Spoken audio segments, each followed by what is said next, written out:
What's up, my socially distant little sugar plums? This is Rob from The Gay Guy Plays, and today on #confirmed, we're going to be discussing DE's working from home Devstream. Now, if I'm going to be completely honest with you, this episode is going to be far more chatty than normal, and it's mainly because of the fact that we have never seen a Devstream like this before. As many of you guys are fully aware, COVID-19 has hit, and everybody has had to resituate themselves at home. So, I don't even know if this is like a numbered Devstream. That's not the way that it showed up on YouTube, and I'm not quite sure how it's looking on the forums, but so far, they're kind of playing it fast and loose. Now, I did have some topics that I did want to cover from this. First and foremost, I'm going to hit you guys with a little bit of housekeeping, some things that are personally going to be affecting this channel. But in addition to that, we'll be talking about the whole Scarlett Spear debacle, Tatiana Prime, Tenogen Round 17, as well as some topics that they actually covered just in like chat informally during the dev stream, which is new rewards and the difficulty bump. I'm aware my grammar there was absolutely terrible,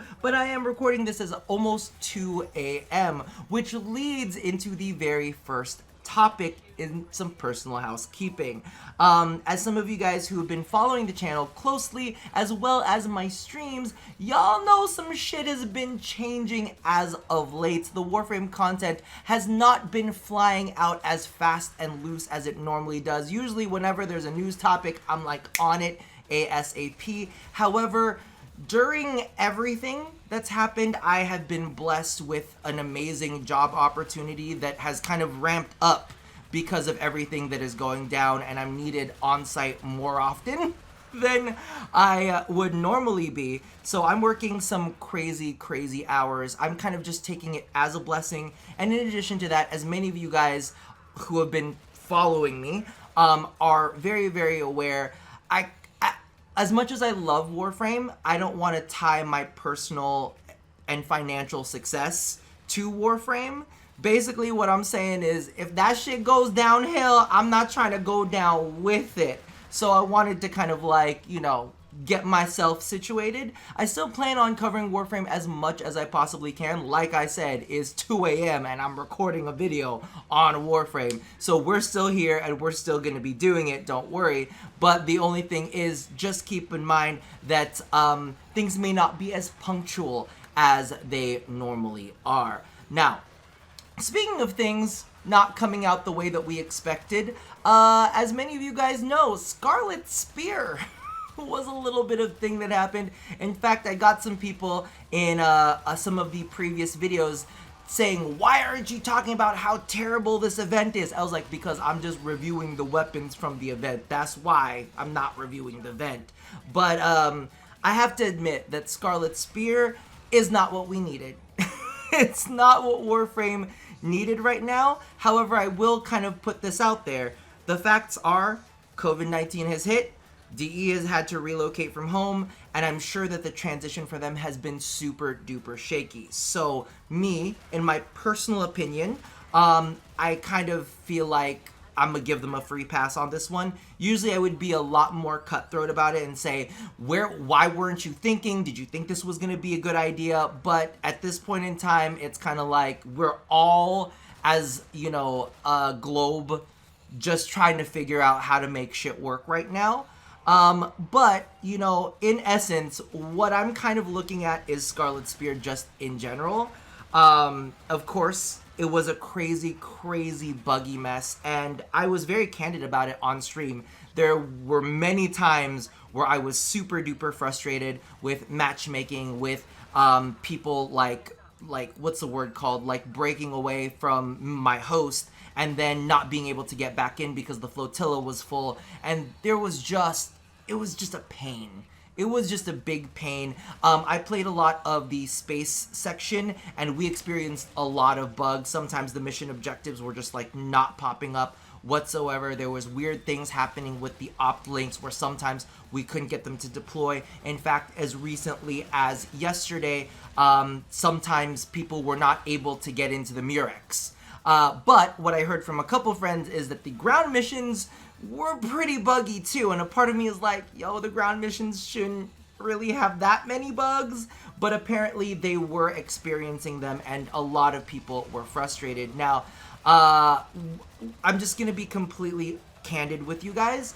I've kind of felt, at least from the comments in the videos and just in general conversation, I feel like DE has lost a lot of goodwill since Fortuna. Like, we've had a lot of release dates get pushed back. Updates are just stretching for longer periods of time. I mean, if we take a look at Nightwave Intermission, it's been on for ages, and a lot of people are really, really frustrated with that. You know, TennoCon was just like a whole big ball of lies, as many of you guys know.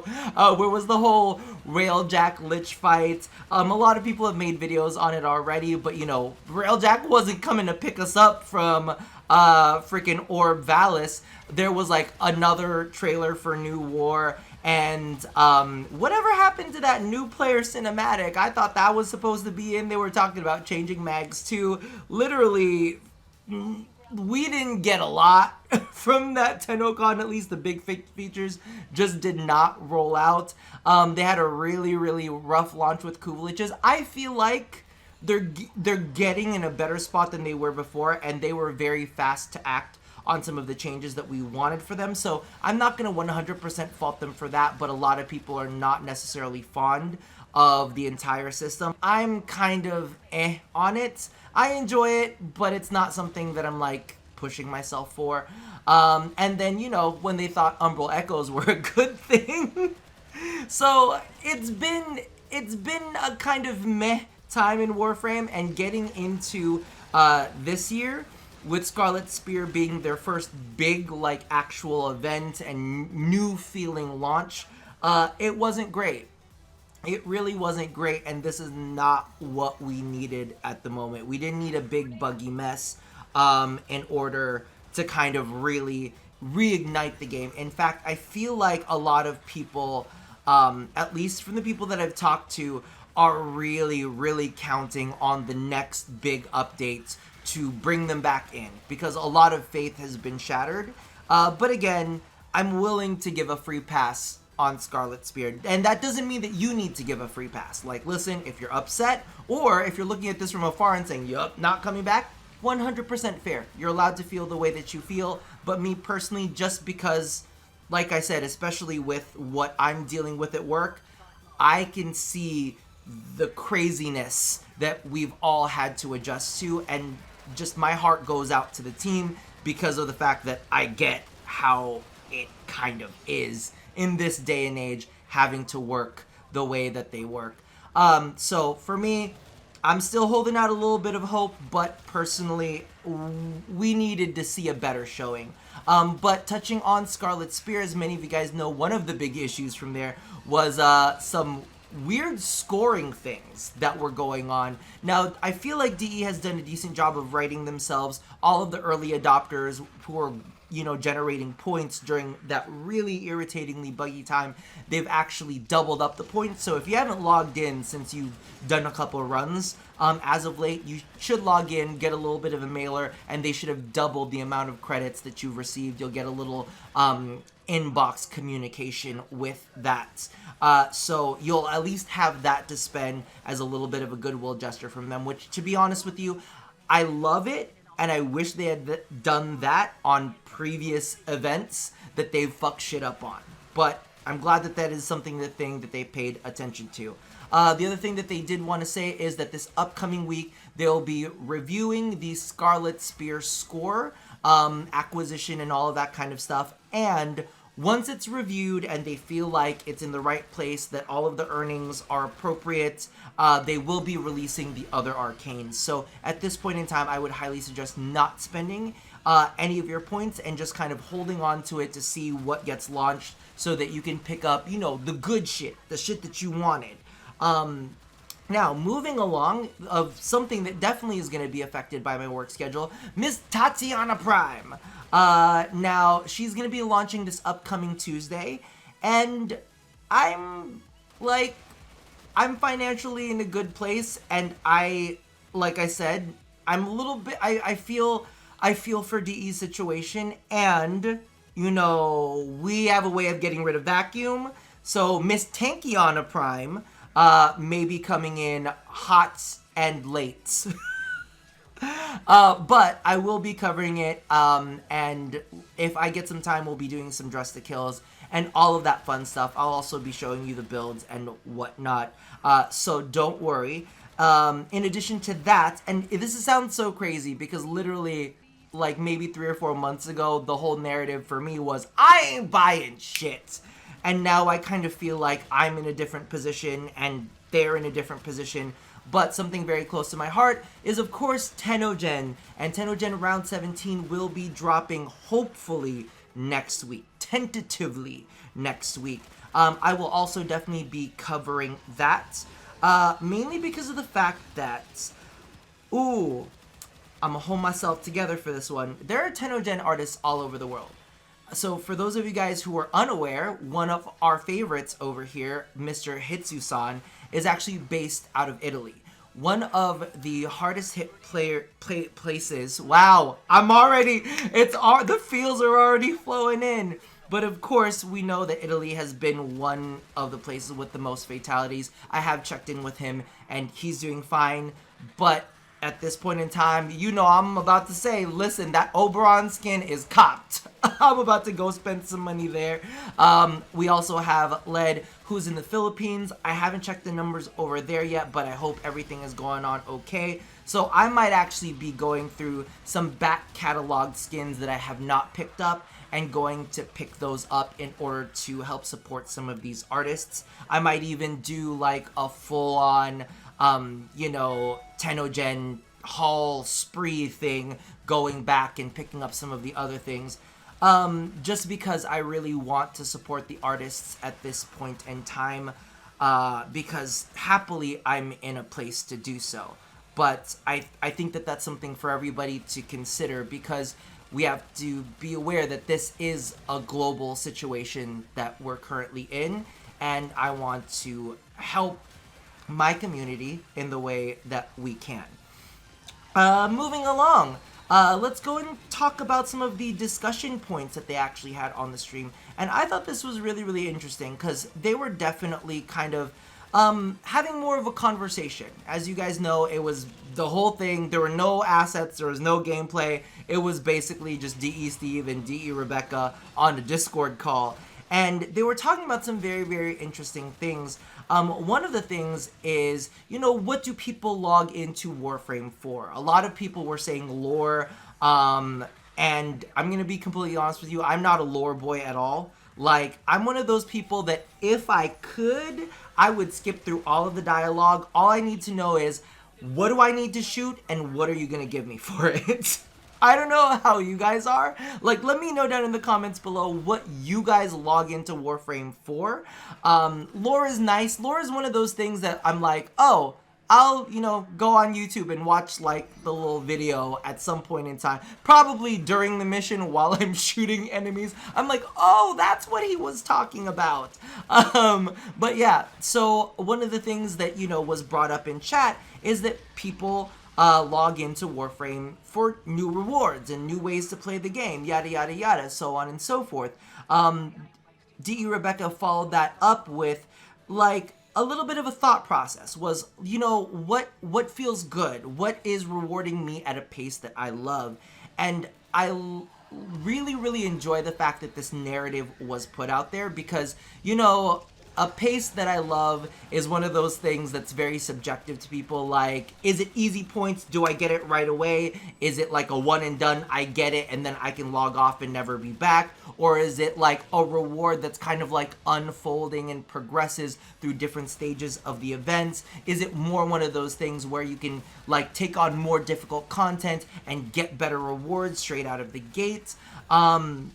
They were also talking about the types of rewards have changed over time and how they've been given out. And I think that's really, really interesting. So I'm curious to ask you guys exactly what was the best reward that you feel like you've gotten from Warframe, reflected in how you got it. You know what I mean? Like for me, and I know that a lot of people are going to disagree on this one, but I love knocking out focus. I know it was a grind, but I got every single tree. I wish there was some sort of sigil or some sort of title or something that indicated that yes, my ass actually got all of that. But for me, after I went ahead and knocked all of that out, I just felt like a weight was lifted off of my shoulders, like progression. And to me, honestly, that is something that I want to see as a reward, is progression. I want to get incremental boosts of power for the effort that I put in and have those pieces of power be permanent. But that's what I feel is rewarding. I don't know what it is for you guys. The other thing that they were talking about, which of course coincided with new rewards, was, and I'm glad that this is a narrative that they've currently got on staff, which is talking about a difficulty bump. Now, as many of you guys know, they had the revised updates, which kind of went through and changed a lot of the things in game, did the whole thing with status, changed some status effects around, and changed the curve to armor and health scaling. And one of the big things that they kind of pointed out was they wanted to use this as a foundation for the future, because they did want to go ahead and take a look at how to add more challenge into the game. But if they didn't fix that, it could have made things more complicated down the line. So they've created a decent foundation for them to work off of to introduce more difficulty bumps. And that's the big thing that they really wanted to say, is that it was a bump.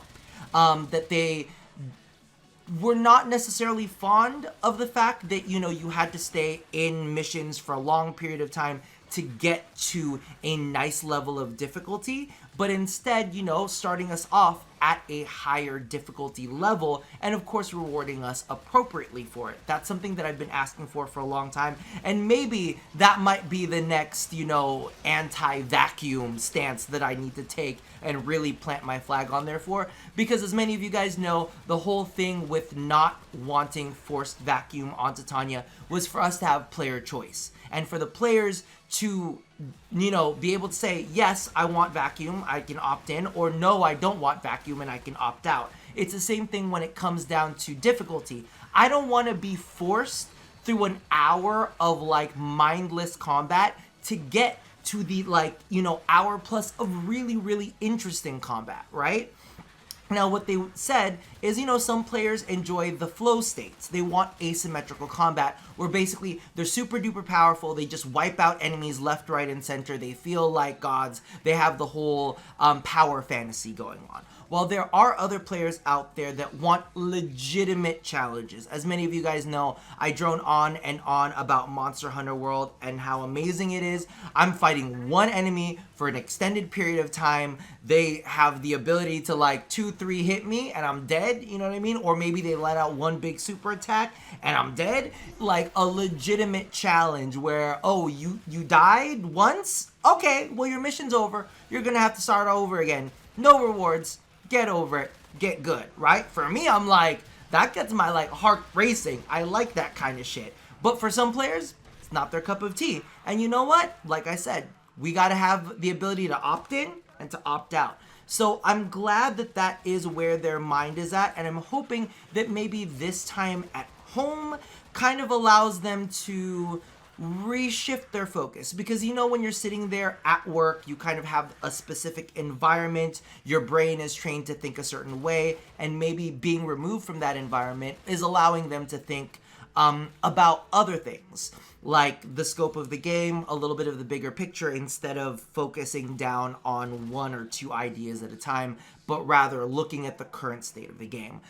So those things I actually found to be very, very interesting from what they were talking about. Let me know how you feel about those two big points, how you guys are doing in Scarlett Spear. Are you giving them a free pass right now? Or, you know, are you buckling down harder than ever and saying, listen, there are better games out there. Safi Jiva is on Monster Hunter World PC. You're trying to compete with that right now? You're tossing this out here? Listen, that is all, you know, up to you guys, whatever you want to do. I just hope that you guys are at home, feeling safe. You are, you know, all stocked up, and you are doing as best as you possibly can. So my heart goes out to every single one of you. I hope everything is good. But that about does it for me for now. Leave all of your feelings down in the comments below, even if it has nothing to do with the dev stream. But as always, love somebody, hurt nobody, and wash your goddamn hands. I'll see you guys next time. Bye-bye.